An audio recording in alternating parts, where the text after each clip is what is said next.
আল্লাহ ডাক দিয়ে বলেন, বান্দা আমি আল্লাহ তাআলা সূরা কারিয়া নাযিল করেছি। 1 নম্বর আয়াতের দিকে তাকাও। কারিয়া শব্দের অর্থ হলো মহাপ্লয়। মহাপ্লয়, মহাবিপদ, এমন বিপদ। এই বিপদ যদি বুঝতে চাও সামনের দিকে আগায়া যাও। সূরাতুল হজের 1 নম্বর আয়াতের দিকে তাকাও। আল্লাহ ডাক দিয়ে বলেন, বান্দা আমি আল্লাহ রাব্বুল আলামিন কিয়ামতের পূর্বে মুহূর্ত যেই জালজালা দিব, যেই ভূমিকম্পটা তোমাদেরকে দান করব, এই ভূমিকম্পের কারণে বান্দা তোমরা শুনে নাও, আমি আল্লাহ কোরআনুল কারীমের সূরাতুল হজের মধ্যে আল্লাহ তাআলা জানিয়ে দিয়েছি এমন একটা ভূমিকম্প হবে, যেই ভূমিকম্পের কারণে যে মানুষ একটা স্তন্যদানকারী মহিলা ভুলে যাবে, তার সন্তানকে স্তন দুধ দিতে দিয়ে সে ভুলে যাবে, মানুষগুলো বেহুশ হয়ে যাবে, পাগল হয়ে যাবে, নেশাগ্রস্ত হয়ে যাবে। আল্লাহ বলেন, বান্দা এটা কেন জানোনি? আমি আল্লাহর পাকড়াওটা সব চাইতে কঠিন। ইয়াউমা তারাউনাহা তাযহালু কুল্লু মুরদিআতিন আম্মা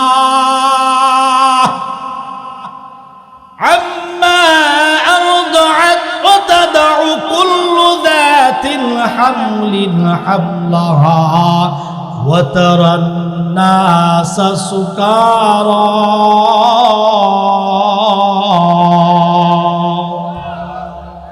মানুষ বেহুশ হবে।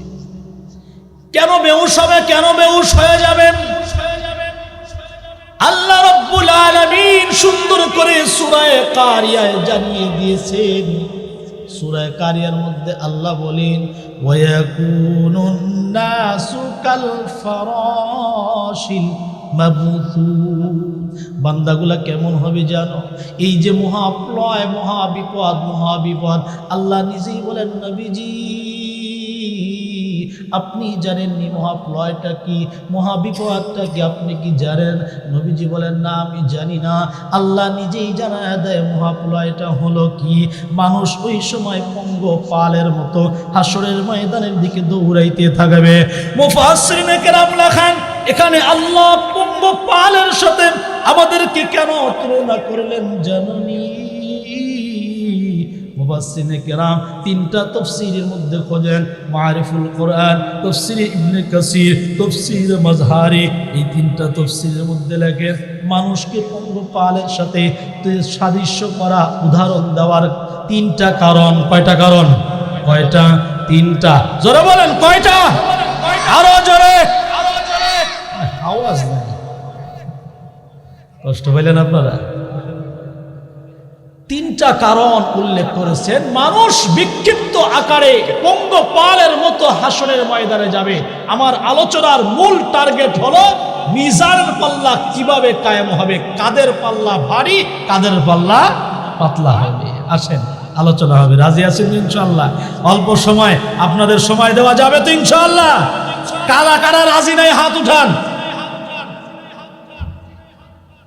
কয় হুজুর আমরা জাতে মাতাল, তালে ঠিক জিকির করি লা ইলাহা, সামনে আগান, জুমে বসেন, লা ইলাহা,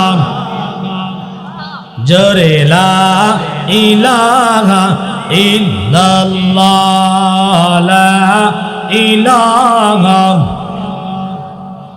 জোরে লা ইলাহা ইল্লাল্লাহ, লা ইলাহা, জোরে লা ইলাহা। 6 দিন পর নখ খসে যাবে, 9 দিন পরে চুল। আল্লাহু আকবার বলেন। 6 দিন পর নখ খসে যাবে, 9 দিন পরে চুল। কবর গাহার সামান নিতে কইরো না কেউ ভুল, কবর জায়গা ভালো নয়,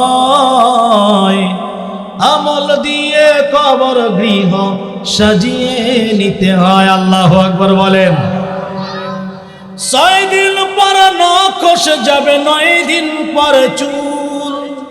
কবর গাহার সামান কইরো না কেউ ভুল, কবর জায়গা ভালো নয়। আমল দিয়ে কবর গৃহ সাজিয়ে নিতে হয়, আমল দিয়ে কবর গৃহ সাজিয়ে নিতে হয়। 17 দিনে পেট পেরে শেষ প্রকার খাদ্য হবে, 60 দিন পর গোশ থাকবে না, কঙ্কাল পড়ে রবে।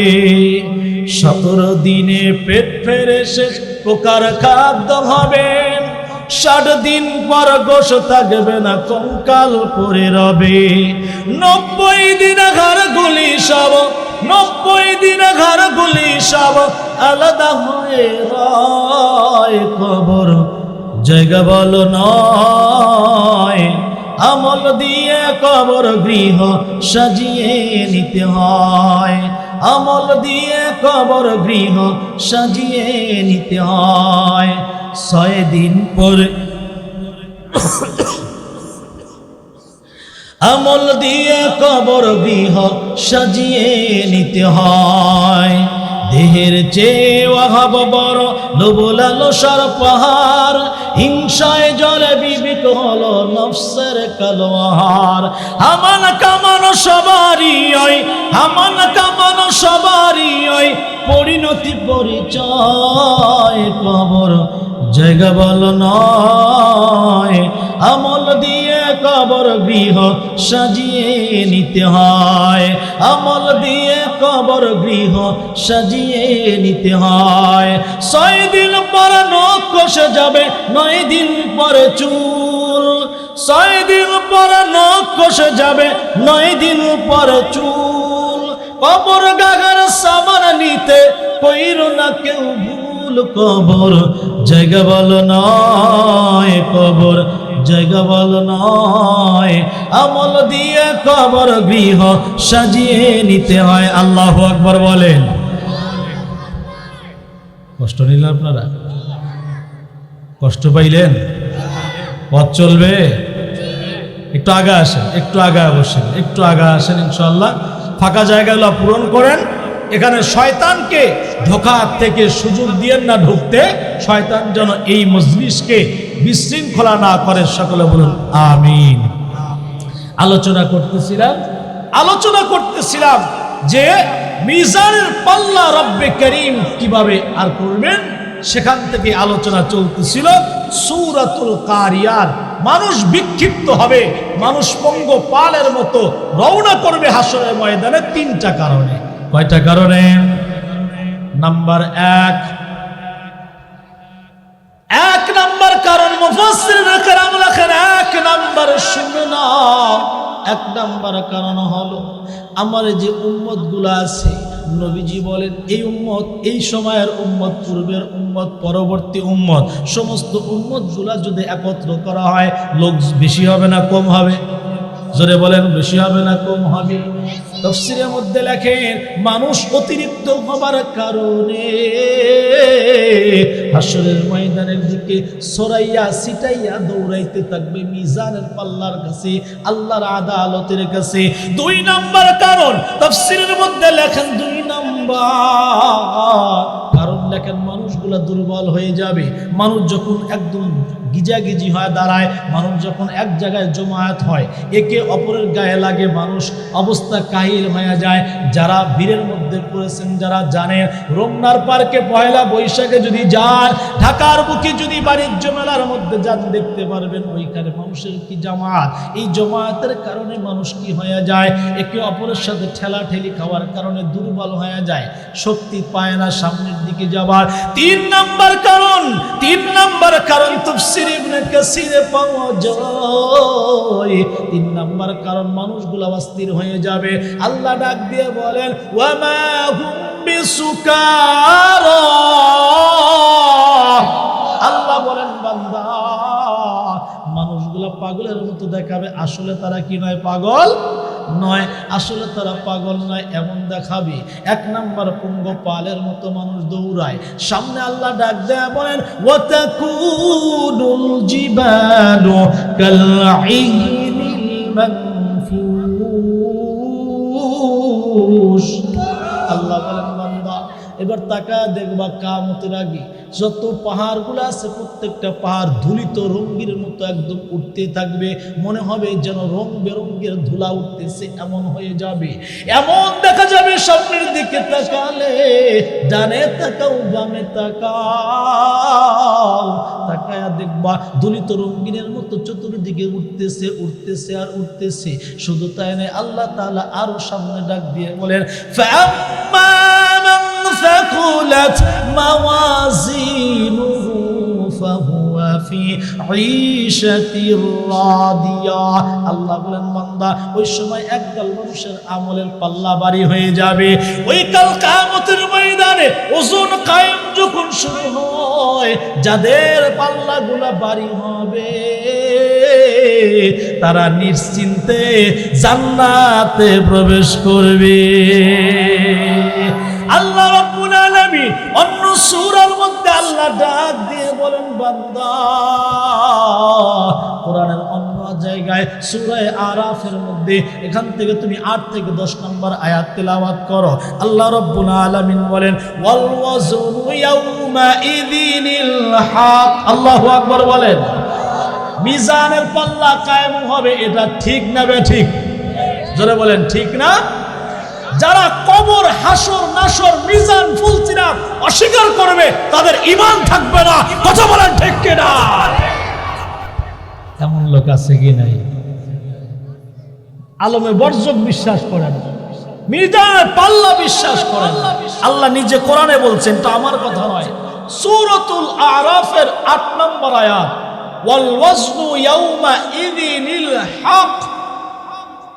আমার আপনার আমল মাপা হবে, এটা ঠিক। সুবহানাল্লাহ বলেন।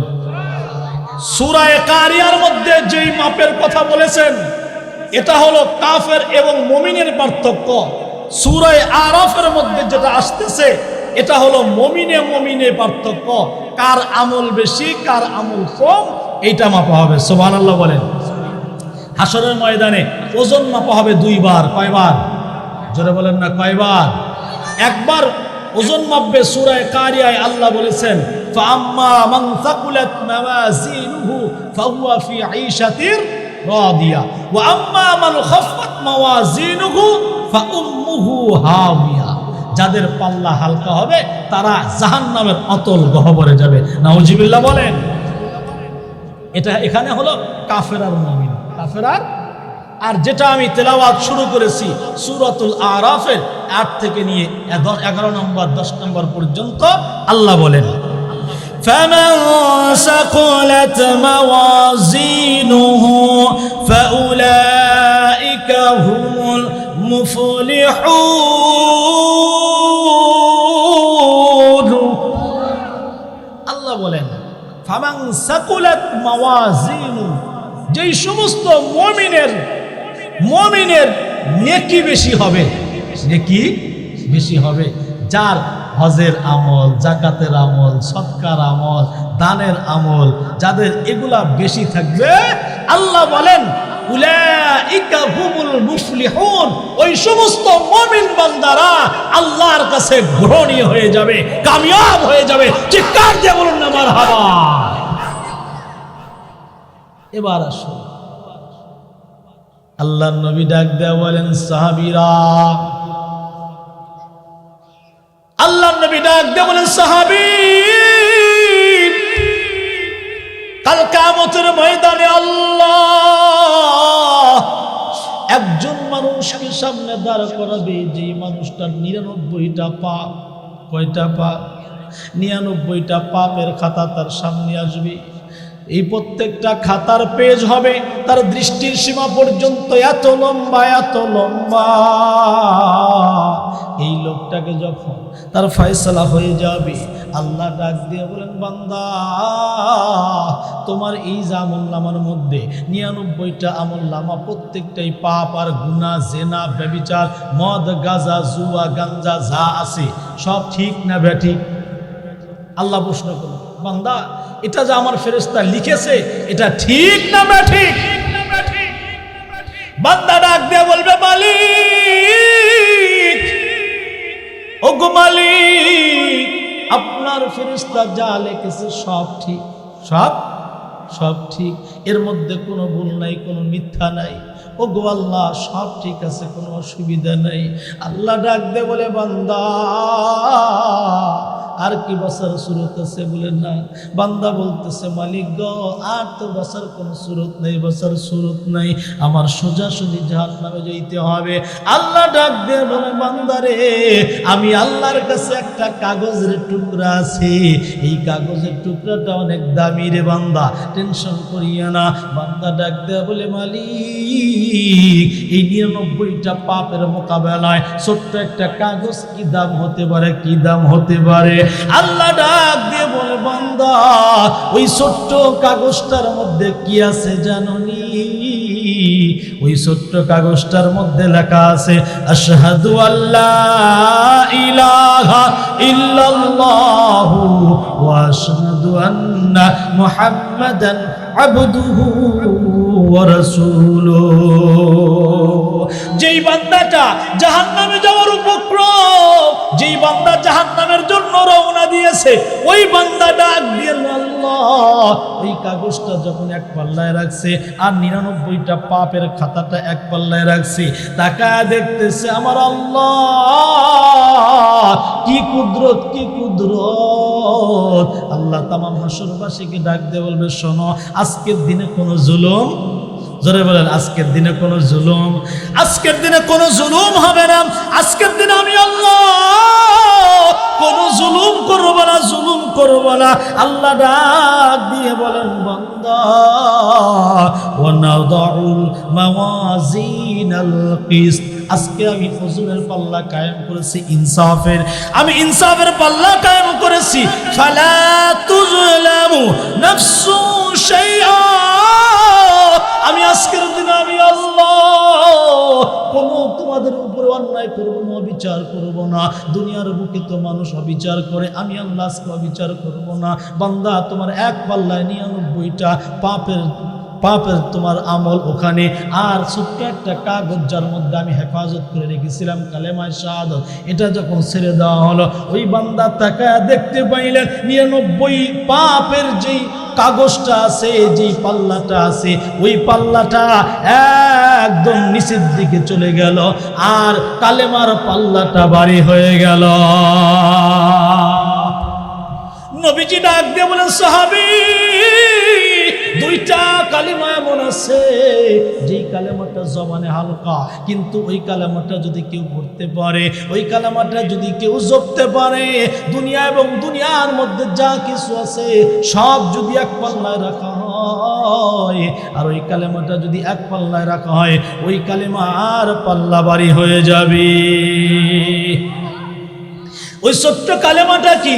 নবী ডাক দিয়ে বলেন, কালিমাতান হাবিবাতান ইলার রহমান, খাফিফাতান আলাল লিসান, সাকিলাতান ফিল মিজান, মিজানের পাল্লায় ওটা ভারী হবে, কিন্তু জবানে অত্যন্ত হালকা হবে। কি কথা জানেননি?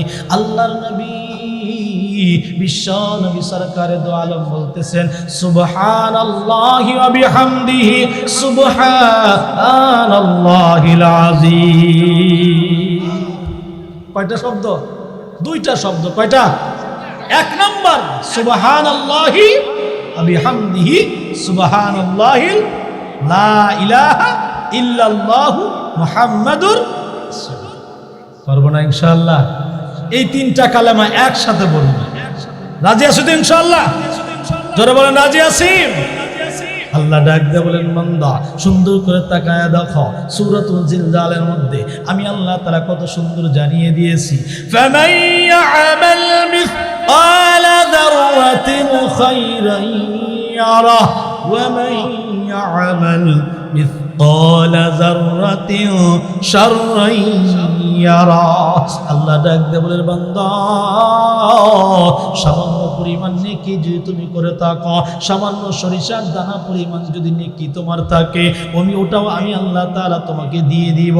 সরিষার দানা পরিমাণ খারাপ যদি তোমার থাকে, ওই পরিমাণ যদি খারাপই তোমার থাকে, পাপ যদি তোমার থাকে, আমি আল্লাহ আজকের দিনে কোনো জুলুম করব না। পয়গম্বর নূহ তার সন্তানকে ডাক দিয়েছে, সন্তান এদিকে আসো, ছোট্ট একটা ওসিয়ত করে যাই। ওসিয়তটা যদিও নূহ আলাইহিস সালাম তার সন্তানকে করেছে, প্লিজ অন্তরটা নরম করে দিবেন বাবাজি, সুন্দর করে কথাটা আমলের নিয়ত শুনবো। পয়গম্বর নূহ ডাক দিয়ে বলে, সন্তান আমি দুনিয়ার থেকে চলে যাব, হয়তো আর 2-1টা দিন এই দুনিয়ার বুকে থাকব। কারণ কি জানেননি, মানুষ মারা যাবার 40 দিন পূর্ব থেকে বুঝতে পারে আর হয়তো পৃথিবীতে থাকব। জোরে বলেন, আর হয়তো পৃথিবীতে থাকব। 40 দিন পূর্বে থেকে মানুষ বুঝতে পারে যে মাশরে তার আর এই পৃথিবীতে থাকার সুযোগ। পয়গম্বর নূহ বললেন, সন্তান শোনো, ছোট্ট একটা আমল তোমাদেরকে বলে যাই। আমি দুনিয়ার থেকে চলে যাব, কিন্তু এই আমলটা তোমরা শুনে রাখো। এমন একটা আমল, ওই আমলটা যদি এক পাল্লায় রাখা হয় আর সপ্ত আসমান এক পাল্লায়, জমিন এক পাল্লায় যদি রাখা হয়, তাহলে ওই আমলের পাল্লাটাই ভারী হয়ে যাবে। আমলের পাল্লা ভারী হয়ে যাবে। কি একটা আমল! সন্তান ডাক দেয় বলে, আব্বা জান কি এমন আমল যেটা ভারী হয়ে যাবে? তখন পয়গম্বর নূহ বলেন, কালেমায়ে তাইয়্যিবা লা ইলাহা ইল্লাল্লাহু মুহাম্মাদুর রাসূলুল্লাহ, লা ইলাহা, জোরে লা ইলাহা, জোরে লা ইলাহা ইল্লাল্লাহ, লা ইলাহা। ভালোবাসার জায়গা মদিনা, ভালো লাগার জায়গা মদিনা। আল্লাহ বলেন, ভালোবাসার জায়গা মদিনা, ভালো লাগার জায়গা মদিনা। এত সুন্দর জায়গা কোথাও দেখি না। বলেন বলেন সবাই, এত সুন্দর জায়গা কোথাও দেখি না, বানিয়েছেন দয়ালা রব্বানা, ভালো লাগার জায়গা মদিনা।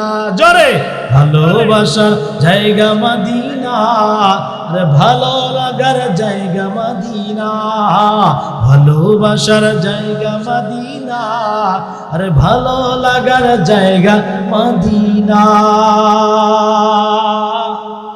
কষ্ট হইল আপনাদের?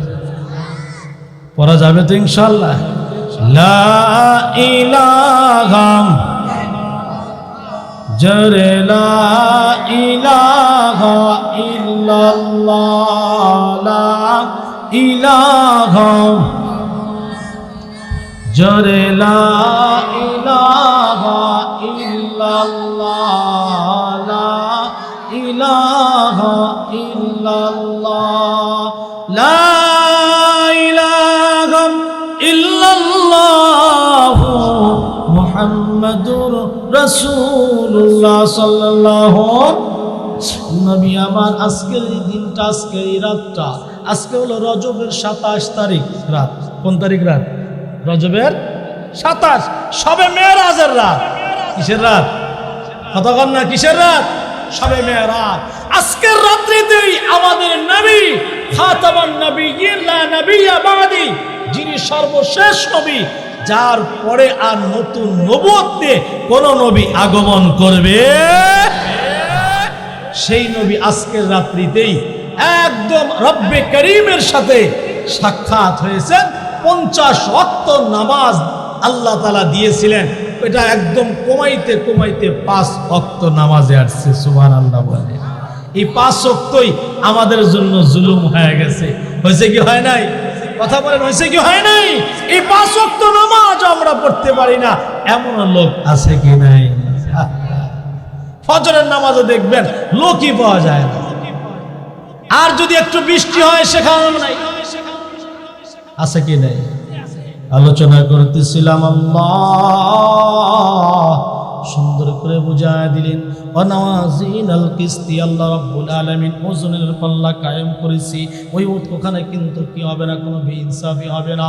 একটা নয়, দুইটা নয়, দুইটা বার আল্লাহ পাল্লা কায়েম করবে। আল্লাহ জানায়া দিলেন, বান্দারে কোনো টেনশন করিও না, আমি আল্লাহ তাআলা কোনোদিন তোমাদের জুলুম করব না, তোমার উপরে কোনো জুলুম করব না। যে যা পাইবা দিব, সরিষার দানা পরিমাণ যদি তুমি পাও সেটাও দেওয়া হবে, নেক পাইলে নেক দেওয়া হবে, খারাপ পাইলে খারাপ দেওয়া হবে। আমার আপনার নবী বিশ্ব নবী সরকার দোয়া সুন্দর করে জানায়া দিলেন, আবু যর গিফারি শুনে নাও, দুইটা আমল, এত সুন্দর আমল আছে, যে আমলটা যদি তুমি করতে পারো, কাল কিয়ামতের ময়দানে যেই সময় সমস্ত মানুষগুলা বেহুশ হবে, যেই সময় মানুষগুলা অস্থির হয়ে যাবে, সূর্য একদম মাথার উপরে নেমে আসবে, সূর্য এত মাথার উপরে নেমে আসবে, হাদিসের মধ্যে আসছে এই সূর্যের তাপের কারণে মানুষ কারো গাম হাঁটু পর্যন্ত, কারো বাবার থুতনি পর্যন্ত, কারো বুক পর্যন্ত, কোমর পর্যন্ত হবে। এই সময়ে যদি দুইটা আমল করতে পারো, আমি নবী বলে গেলাম, ওই কঠিন মুহূর্তে আল্লাহ তার মেঘমালা দিয়ে ছায়া দান করবে। ওই কঠিন সময়ে আল্লাহ আমাদেরকে মেঘমালা দিয়ে ছায়া দান করবে। সুবহানাল্লাহ বলেন। আমার আপনার নবী বিশ্ব নবী সরকার তো আলম, দুইটা আমল কি মনে রাখবেন?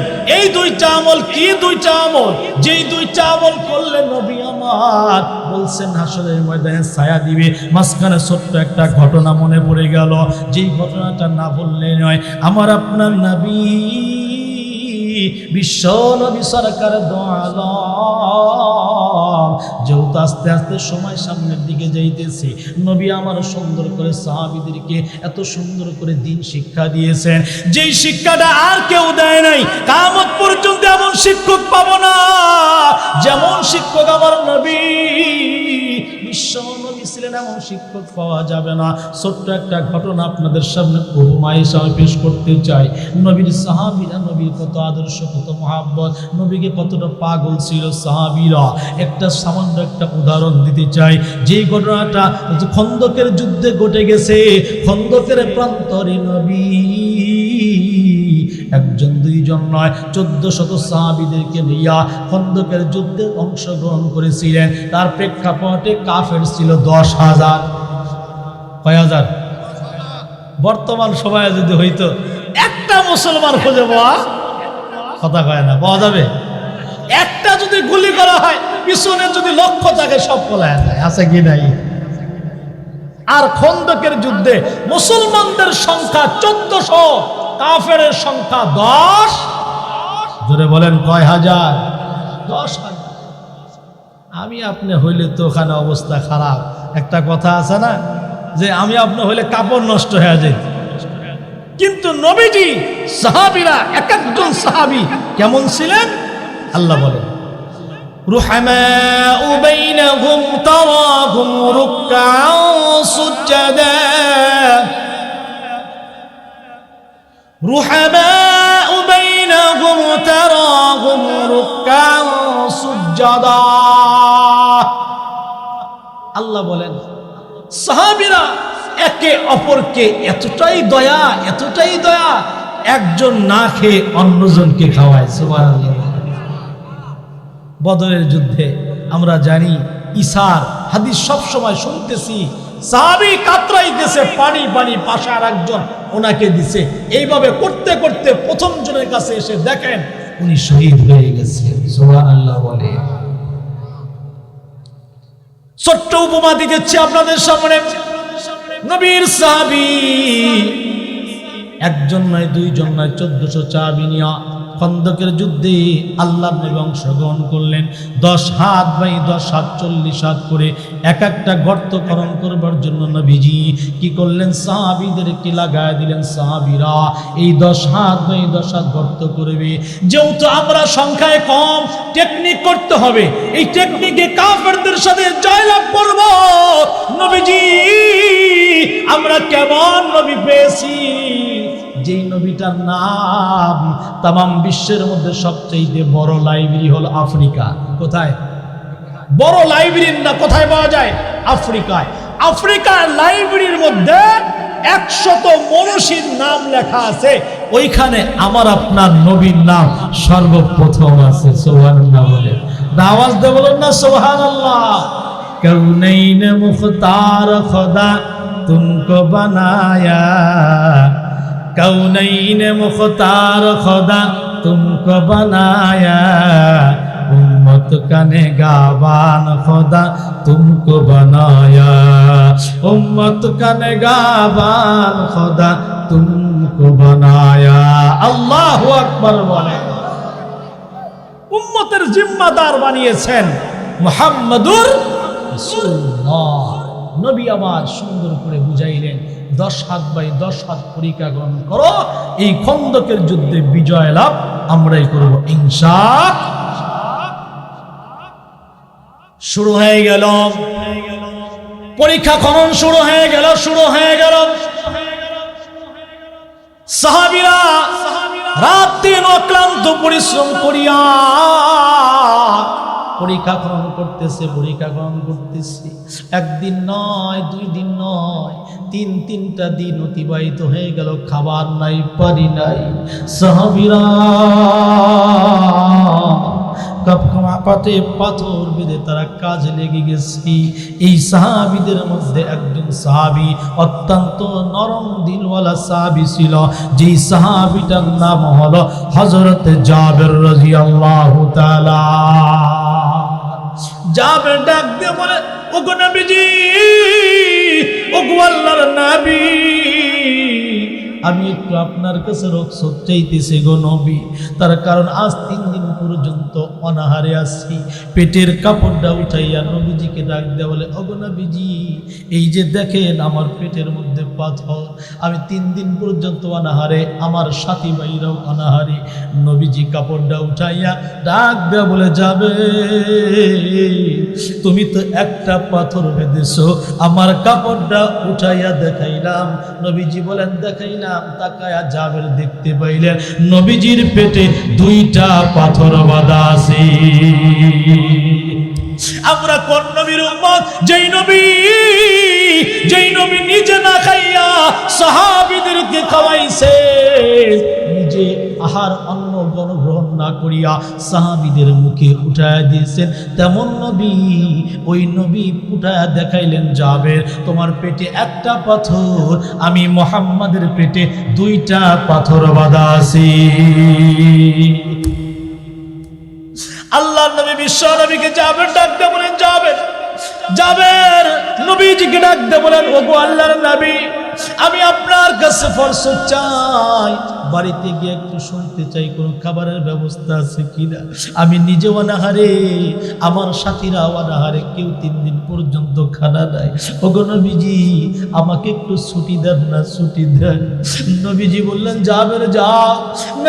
জাবের দৌড়াইয়া গেলেন, বাড়িতে দৌড়াইয়া যাইয়া জাবের ইমাম বুখারী নাসুল বাড়ির 8 নম্বর খণ্ডের মধ্যে সুন্দর করে হাদিসগুলো আলোচনা করেছি। হযরত জাবের দৌড়াইয়া বাড়িতে গেল, যা স্ত্রীকে ডাক দে বলে, স্ত্রী রে, বাড়িতে কোনো খাবারের ব্যবস্থা আসেনি, কোনো খাবারের ব্যবস্থা আসেনি। বলতেছে, হ্যাঁ, সামান্য একটু রুটির করবার জন্য যাও আছে, অর্থাৎ আটা আছে, আর ছোট্ট একটা ছাগল ছানা আছে। হযরত জাবের ডাক দিয়ে বলেন, ওগো বিবি, এই কয়টা জিনিস যথেষ্ট হবে, অসুবিধা নাই। আমার নবীজি 1 দিন নয়, 2 দিন নয়, 3 দিন পর্যন্ত অনাহারে। আমরা তো আমার মানুষ, নিজে ভালো মন্দ খায়, আমার পুরুষদের খবর নেই না, আছে কি নাই? কথা বলেন, আছে কি নাই? আমার আপনার নবী বিশ্ব নবী সরকার দোয়ালো হাদিসের মধ্যে ফরান, আল জারু আহাক্কু বিজারিদ্দার। ওগো সাহাবী, তুমি যদি গোশত রান্না করো, ওই গোশতের মধ্যে একটু ঝোল বেশি দিও। কথা বলেন, কি বেশি দিও? কথা কয় না, বোঝেননি আপনারা? ঝোল বোঝেন তো? আমাদের হিরাজগঞ্জের ভাষায় ঝোল। নবীজি বলেন, সাহাবীরা, যখন তুমি একটু ভালো কিছু রান্না করবে, একটু ঝোলটা বেশি দিবা। পরশকে যদি গোশত নাও দিতে পারো, একটু ঝোলটা দিতে পারবা। নবীজি বলে নিজে খাও, নিজে কম খাও, অপরকে বেশি খাওয়াও। কিন্তু আমাদের অবস্থা উল্টা, নিজে উদার ভরে খাই আর একজনকে সুসা দেখাই। আছে কি নাই? আমাদের হিরাজগঞ্জে নাই নাকি বলেন? নিজে বাঁচলে বাপের নাম, অপরকে বাঁচাইলে সমন্দির নাম। কথা খায় না। নিজে বাঁচলে বাপের নাম, অপরকে বাঁচাইতে গেলে সমন্দির নাম নাকি? নো, নিজে বাঁচাও যেমন ফরজ, অপরকে বাঁচানো, কথা কয় না, অপরকে বাঁচানো। হযরত জাবের কি নিজের জন্য গেছে? না, রাসূলুল্লাহ এবং সাহাবীদের জন্য গেছে। সুবহানাল্লাহ বলেন। رحماء بينهم تراهم ركعا سجدا يبتغون فضلا من الله يبتغون فضلا من الله ورضوانا سيماهم في وجوههم من أثر السجود। নবীজি ডাকতে বলেন, আল্লাহ সুন্দর করে জানাইছেন সাহাবীরা একে অপরকে এতটাই সহানুভূতি, এতটাই মহাব্বত, এতটাই ভালোবাসা। তুমি তাকায় দেখবে একজন সাহাবী নামাজ পড়ে, একজন তাহাজ্জুদ পড়ে, একজন রুকু করে, একজন সিজদা করে, একজন ওযু করে।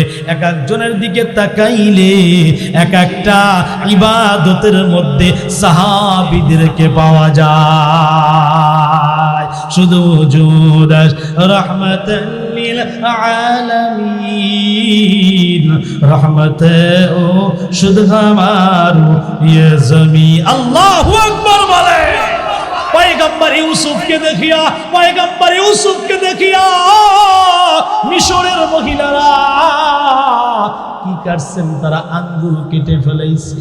উম্মাতুল মুমিন আয়েশা ডাক দিয়ে বলেন, সাহাবীরা শোনো,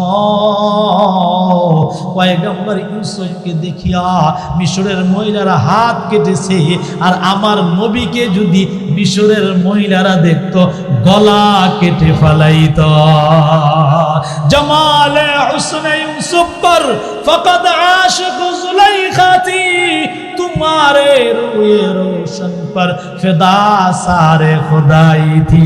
अल्लाह अकबर बोले।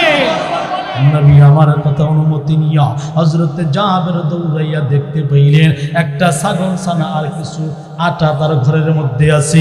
বিবি ডাক দিয়া বলেন, স্বামী গো, এই সামান্য একটু আটা আর সামান্য একটা বকরির ছানা কয়জনেরই বা হবে? অল্প কয়েকজনকে তুমি দাওয়াত দিবা, নবীর কানে কানে যা বলবা, নবীজি আজ 3 দিন পর্যন্ত আপনি অনাহারে, একটা না দুইটা পাথর আপনি বেঁধেছেন পেটের মধ্যে, আমি একটা পাথর বেঁধেছি গো নবী। ও গো আল্লাহর নবী, আপনাকে দাওয়াত চলেন না, একটু মুশফার মাবেন, দাওয়াত খাবেন। এই কথা সুন্দর করে স্ত্রী শিখায়া দিলেন। আর এইদিকে হযরতে জাবের বললেন, এই আটাগুলা সুন্দর করে রেডি করবা, আর এটা জবাই করে দিয়ে যাইতেছি, তুমি এটা কুটে রেডি করে নিবা। এই কথা বলিয়া স্ত্রীর কাছ থেকে শুনিয়া, মহিলা মানুষ তো এমনিতে একটু কথা বেশি বলে, কথা কয় না, ডাক দেয়া বলে, স্বামী শোনো, জোরে বলবা না, যদি জোরে বলো সব সাহাবীরা শুনবে, সকলেই খাইতে আসবে। এই সামান্য আটা আর সামান্য একটু ছাগলের বাচ্চা কয়জনের বা হবে? কথা কয় না। কিন্তু স্ত্রী যে যদিও কথা বেশি বলে, ধৈর্য কিন্তু পুরুষের চাইতে মহিলার বেশি। আছে কি নাই? একটা কথা আছে, মহিলাদের বুক ফাটে তাও মুখ ফাটে না, বুক ফাটে তার, আর পুরুষের মুখও ফাটে, মুখও ফাটে। কথা কন, কথা কন। পুরুষের অন্তরটা হলো একদম পাতলা, কিন্তু মহিলাদের অন্তর, এই জন্য আল্লাহ তাআলা মহিলাদের আমল কম, সবও বেশি। সুবহানাল্লাহ বলেন। কইলা মা যদি সন্তান প্রসব করতে গিয়া মারা যায়, শহীদ। সুবহানাল্লাহ বলেন। পুরুষ যদি সন্তান জন্মগ্রহণ করতে দিয়া মারা যায়, শহীদ হবে? কথা কয় না। কিন্তু স্ত্রীরা যদি সন্তান প্রসব করাইতে যদি মারা যায়, তাহলে সেই মা শহীদের খাতায় তার নাম লেখায় দেবে। সুবহানাল্লাহ বলে। যেমন কয়েকদিন আগে আমাদের বাংলাদেশে একজন শহীদ তাম পৃথিবীকে তার টনক নড়িয়ে দিয়েছেন, আছে কি নাই? কথা বলেন, আছে কি নাই? উসমান হাদি তুমি মরণি, শহীদ হয়েছ তুমি এটাই জানি। আল্লাহু আকবার বলেন। উসমান হাদি তুমি মরণি, শহীদ হয়েছ তুমি এটাই জানি, শহীদ হয়েছ তুমি এটাই জানি। দেখা তো হবে না আর এই জীবনে, দেখা হবে জান্নাত ফুল বাগানে। কথা বলেন ঠিক কিনা? দেখা তো হবে না আর এই জীবনে, দেখা হবে জান্নাত ফুল বাগানে।